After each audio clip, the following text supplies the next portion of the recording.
মৰমৰ ছাত্ৰ-ছাত্ৰী আৰু বন্ধু-বান্ধৱীসকল তোমালোক সকলোকে আমাৰ এই চেনেললৈ পুনৰবাৰ স্বাগতম জনাইছোঁ। আজিৰ এই ভিডিঅ'টি ক্লাছ 8ৰ NIMS এক্সামৰ স্কলাষ্টিক এপ্টিটিউড টেষ্ট যিখন কুৱেশ্যন পেপাৰ আছিলে, এই কুৱেশ্যন পেপাৰখনৰ আনচাৰখিনি কৰি দিবলৈ চেষ্টা কৰিম। এই কুৱেশ্যন পেপাৰখন ক্লাছ 8ৰ ছাত্ৰ-ছাত্ৰীসকলৰ লগতে কম্পিটিটিভ এক্সামৰ কাৰণে প্ৰিপেয়াৰ কৰি থকা সকলো বন্ধু-বান্ধৱীৰ বাবেও বহুত বেছি ইম্পৰ্টেণ্ট হয়। গতিকে ভিডিঅ'টি তোমালোকে শেষলৈকে চাই থাকা। প্ৰথম প্ৰশ্নটো আছিলে 1 নম্বৰটো the name of the central bank of our country is, অৰ্থাৎ আমাৰ দেশৰ কেন্দ্ৰীয় বেংকটোৰ নাম কি সুধিছে। আমাৰ দেশৰ যিটো কেন্দ্ৰীয় বেংক, সেই কেন্দ্ৰীয় বেংকটোৰ নাম হৈছে ৰিজাৰ্ভ বেংক অফ ইণ্ডিয়া, অৰ্থাৎ ভাৰতীয় ৰিজাৰ্ভ বেংক। আৰু এই ৰিজাৰ্ভ বেংকটো কেতিয়া এষ্টাব্লিছ হৈছিল, স্থাপিত হৈছিলে কেতিয়া, 1935 চনৰ 1935 চনৰ এপ্ৰিল মাহৰ 1 তাৰিখে এই বেংকটো স্থাপিত কৰা হৈছিলে। গতিকে অপশ্যন বি কাৰেক্ট এনচাৰ হ'ব। তোমালোকে চনটো লগতে তাৰিখটো তোমালোকে মনত ৰাখিবা। এতিয়া 2 নম্বৰ প্ৰশ্নটো তোমালোকে চোৱাচোন। প্ৰশ্নটি আছিল Vasco da Gama was Vasco da Gama এজন কি আছিলে। ভাস্কো দা গামা এজন আছিলে পৰ্তুগীজ নাবিক, পৰ্তুগীজ চেইলৰ আছিলে। আৰু ভাস্কো দা গামা এতিয়াও, অৰ্থাৎ ভাস্কো দা গামাই 1498 চনত ইউৰোপৰ পৰা ভাৰতলৈ সাগৰ পথ আৱিষ্কাৰ কৰিছিলে। গতিকে অপশ্যন বি কাৰেক্ট এনচাৰ হ'ব। এতিয়া আহা আমি 3 নম্বৰ প্ৰশ্নটো চাওঁ। 3 নম্বৰ প্ৰশ্নটো আছিল who was the chairman of the drafting committee of Indian constitution, অৰ্থাৎ ভাৰতবৰ্ষৰ সংবিধান খচৰা সমিতিৰ অধ্যক্ষ কোন আছিলে।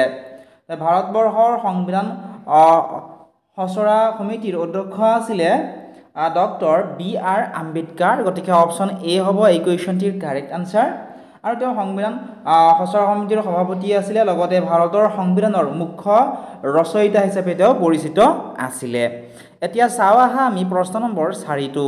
প্ৰশ্নটি আছিল who was the president of the constituent assembly, অৰ্থাৎ সংবিধান সভাৰ সভাপতি কোন আছিলে। সংবিধান সভাৰ সভাপতি আছিলে doctor Rajendra Prasad. Option B correct answer হ'ব। আৰু ভাৰতৰ প্ৰথম ৰাষ্ট্ৰপতি হিচাপেও তেওঁ নিযুক্ত হৈছিলে। এতিয়া চাওঁ আহা আমি প্ৰশ্ন নম্বৰ 5টো। প্ৰশ্নটি আছিলে the rebel soldier of sepoy mutiny declared as their leader, অৰ্থাৎ চিপাহী বিদ্ৰোহৰ বিদ্ৰোহী চিপাহীসকলে ডেছক তেওঁলোকৰ নেতা হিচাপে ঘোষণা কৰিছিলে। প্ৰশ্ন নম্বৰ 5ৰ কাৰেক্ট এনচাৰ হ'ব অপশ্যন নম্বৰ বিত থকাটো মংগল পাণ্ডে। মংগল পাণ্ডে 1857 চনৰ বিদ্ৰোহ আৰম্ভ কৰা এজন মুখ্য চিপাহী আছিল। আৰু তেওঁক সেই বিদ্ৰোহত বাহাদুৰ শ্বাহ জাফৰক সম্ৰাট হিচাপে টেকনিকেলি ঘোষণা কৰা হৈছিল, কিন্তু বিদ্ৰোহ আৰম্ভ কৰাৰ ক্ষেত্ৰত মংগল পাণ্ডে কি কৰিছিল, অগ্ৰণী ভূমিকা লৈছিল। ঠিক আছে, গতিকে অপশ্যন বি এ হ'ব এই কুৱেশ্যনটিৰ কাৰেক্ট আনচাৰ। এতিয়া চাওঁ আহা আমি প্ৰশ্ন নম্বৰ 6টো। প্ৰশ্নটি আছিল the first battle of Plassey was photo between, অৰ্থাৎ পলাশীৰ প্ৰথম যুদ্ধ কাৰ কাৰ মাজত হৈছিল। পলাশীৰ প্ৰথম যুদ্ধ হৈছিল চিৰাজউদ্দৌলা আৰু ৰবাৰ্ট ক্লাইভৰ মাজত। 1857 চনৰ এই যুদ্ধত চিৰাজউদ্দৌলা পৰাস্ত হৈছিল আৰু ইংৰাজ ইষ্ট ইণ্ডিয়া কোম্পানীৰ ভাৰতত শাসনৰ তেতিয়াই আৰম্ভণিও হৈছিল। তোমালোকে যদি আমাৰ অনলাইন ক্লাছত জইন কৰা নাই, তোমালোকে আমাৰ অনলাইন ক্লাছত জইন কৰি ল'বলৈ নাপাহৰিবা। অনলাইন ক্লাছত তোমালোকে সকলোবোৰ প্ৰশ্নৰ উত্তৰৰ লগতে তোমালোকে ইয়াৰে নোটছসমূহো পাই যাবা। গতিকে অনলাইন ক্লাছত জইন কৰিবলৈ এতিয়া আমাৰ ডেছক্ৰিপশ্যনত দিয়া লিংকত ক্লিক কৰি এপটো ডাউনলোড কৰি লোৱা অথবা আমাক হোৱাটছএপত মেছেজ কৰা। এতিয়া তোমালোকে চোৱা প্ৰশ্ন নম্বৰ 7। প্ৰশ্নটি আছিল who implemented the policy of doctrine of lapse, চৰ্ত বিলোপ নীতিৰ প্ৰয়োগ কোনে কৰিছিলে।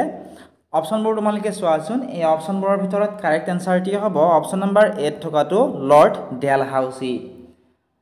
লৰ্ড ডেলহাউচিয়ে চৰ্ত বিলোপ নীতিৰ প্ৰয়োগ কৰিছিল।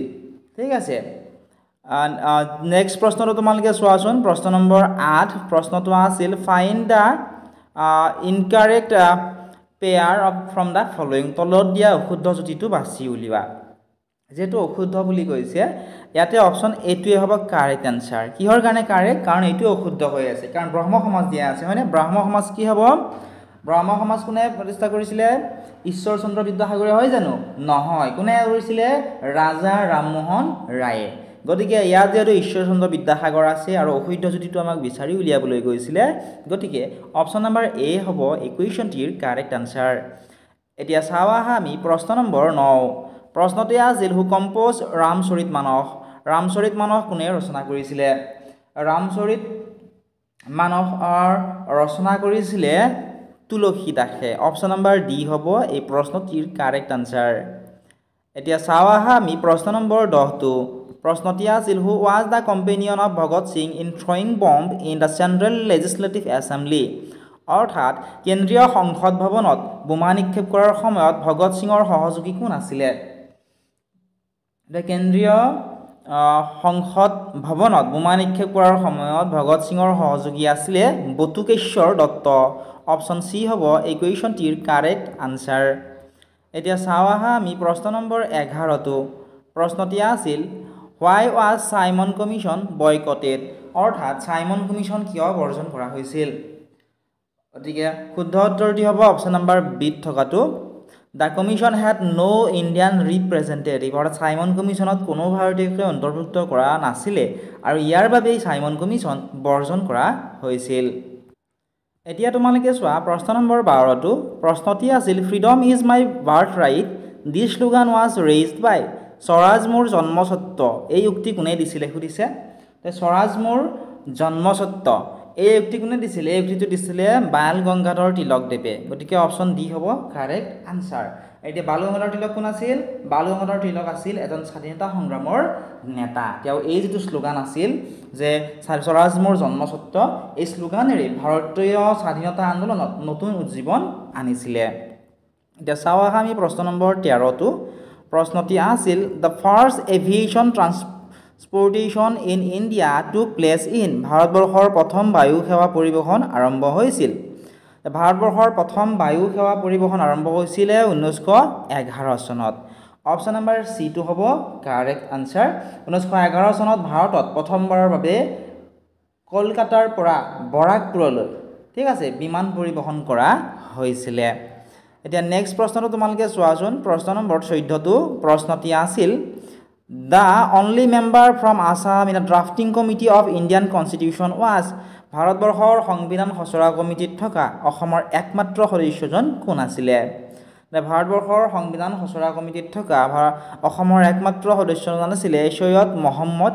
সাদুল্লাহ তেওঁ এজন বিশিষ্ট ৰাজনৈতিক ব্যক্তিও আছিল এতিয়া চাও আহা আমি প্ৰশ্ন নম্বৰ 15টো প্ৰশ্নটি আছিল which of the following is not considered in the calculation of human development index মানৱ সম্পদ সূচকাংকৰ গণনাত তলৰ কোনটো অন্তৰ্ভুক্ত কৰা নাযায় গতিকে অপশ্যনবোৰ তোমালোকে চোৱাচোন অপশ্যনবোৰৰ ভিতৰত শুদ্ধ উত্তৰটো হ'ব আনএমপ্লয়মেন্ট নিবনুৱাৰ সংখ্যা মানৱ উন্নয়ন সূচকাংকৰ গণনাত নিবনুৱাৰ সংখ্যা অন্তৰ্ভুক্ত কৰা নহয় ঠিক আছে নেক্সট প্ৰশ্নটো তোমালোকে চোৱাচোন প্ৰশ্ন নম্বৰ 16টো প্ৰশ্নটি আছিল এনে ধৰণৰ one major obstacle of human resource development is মানৱ সম্পদ উন্নয়নৰ এক প্ৰধান অন্তৰায় হৈছে মানৱ সম্পদ উন্নয়নৰ এক প্ৰধান অন্তৰায় হৈছে অন্ধবিশ্বাস হয়নে অপশ্যন এ হ'ব কাৰেক্ট আনসাৰ অন্ধবিশ্বাসে মানুহৰ শিক্ষাৰ উন্নয়নত বাধা দিয়ে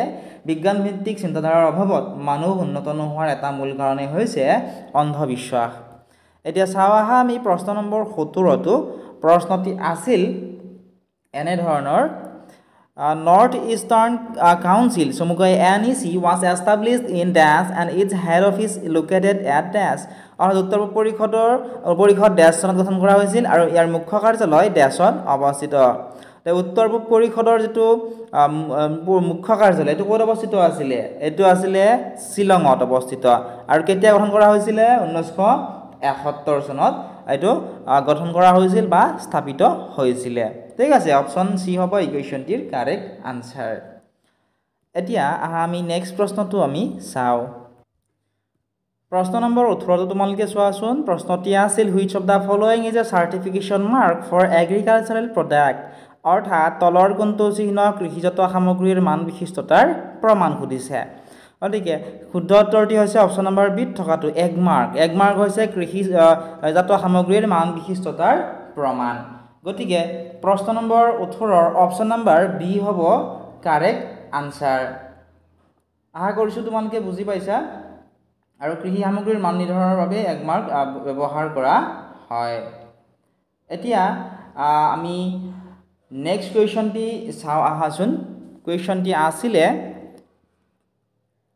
হু লেড দ্য ভক্তি মুভমেণ্ট ইন আছাম অসমৰ ভক্তি আন্দোলনৰ মূল কাণ্ডাৰী কোন আছিলে অসমৰ ভক্তি আন্দোলনৰ মূল কাণ্ডাৰী আছিলে মহাপুৰুষ শ্ৰীমন্ত শংকৰদেৱ মহাপুৰুষ শ্ৰীমন্ত শংকৰদেৱ আছিল অসমৰ ভক্তি আন্দোলনৰ জনক তেওঁ একঈশ্বৰবাদ নামঘোষা আৰু একতা প্ৰচাৰৰ জৰিয়তে সমাজ ধৰ্মীয় জাগৰণ আনিছিলে আৰু তেওঁ সকলোৱে একেলগে মিলি জুলি থকাটো বিচাৰিছিলে প্ৰশ্ন নম্বৰ 20 আছিল the founder king of Ahom dynasty Sukaphaa establish his capital at Ahom সাম্ৰাজ্যৰ প্ৰতিষ্ঠাতা স্বৰ্গদেউ চুকাফাই ৰাজধানী ক'ত স্থাপন কৰিছিল গতিকে আহোম ৰাজবংশৰ বা সাম্ৰাজ্যৰ প্ৰতিষ্ঠাতা স্বৰ্গদেউ চুকাফাই তেওঁৰ ৰাজধানী চৰাইদেউত স্থাপন কৰিছিলে ঠিক আছে নেক্সট প্ৰশ্নটো তোমালোকে চোৱাচোন প্ৰশ্ন নম্বৰ 21 প্ৰশ্নটি আছিল the battle of Saraighat was fought in শৰাইঘাটৰ যুদ্ধ কেতিয়া হৈছিল সুধিছে শৰাইঘাটৰ যুদ্ধ হৈছিলে 1671 AD অৰ্থাৎ 1671 খ্ৰীষ্টাব্দত শৰাইঘাটৰ যুদ্ধ হৈছিল এই যুদ্ধত কাৰ মাজত হৈছে লাচিত বৰফুকন আৰু আহোম আৰু মোগলৰ মাজত হৈছিল আহোমৰ সেনাপতি আছিল লাচিত বৰফুকন আৰু মোগলৰ সেনাপতি আছিল ৰামসিংহ আৰু এই যুদ্ধত লাচিত বৰফুকনে মোগল সেনাৰ সন্মুখীন হৈছিল আৰু 1671 চনত আহোম আৰু মোগলৰ মাজত ব্ৰহ্মপুত্ৰ নদীত থকা শৰাইঘাটত যুদ্ধখন হৈছিলে আৰু লাচিত বৰফুকন এই যুদ্ধত জয়ী হৈছিলে প্ৰশ্ন নম্বৰ 22 টো তোমালোকে চোৱাচোন find the correct pair from the following তলত দিয়া শুদ্ধ যুক্তিটো বাছি উলিয়াবলৈ দিছিল গতিকে শুদ্ধ যুক্তিটো যদি আমি বাছি উলিয়াও অপশ্যন নম্বৰ চিটোৱে হ'ব কাৰেক্ট আনসাৰ মাধৱ কন্দলী ৰামায়ণ হয়নে মাধৱ কন্দলীয়ে কি কৰিছিল মাধৱ কন্দলীয়ে 1400 শতিকাত প্ৰথমবাৰৰ বাবে অসমীয়াত ৰামায়ণখন অনুবাদ কৰিছিল যাক সপ্তকাণ্ড ৰামায়ণ নামেৰেও জনা যায় আশা কৰিছোঁ তোমালোকে ধুনীয়াকৈ এইখিনি বুজি পাইছা ইয়াৰে সম্পূৰ্ণ উত্তৰখিনি পাবলৈ তোমালোকে আমাৰ অনলাইন ক্লাছত জইন কৰিব লাগিব অনলাইন ক্লাছত তোমালোকে ইয়াৰে উত্তৰসমূহৰ লগতে সকলো ইম্পৰ্টেণ্ট নোটছ PDF তাত তোমালোকে পাই যাবা মাত্ৰ 149 টকাত তোমালোকে এক বছৰৰ কাৰণে অনলাইন ক্লাছ কৰিব পাৰিবা এতিয়া ডেছক্ৰিপশ্যনত দিয়া হোৱাটছআপ নম্বৰ অথবা আমাৰ এপটো ডাউনলোড কৰি তোমালোকে লোৱা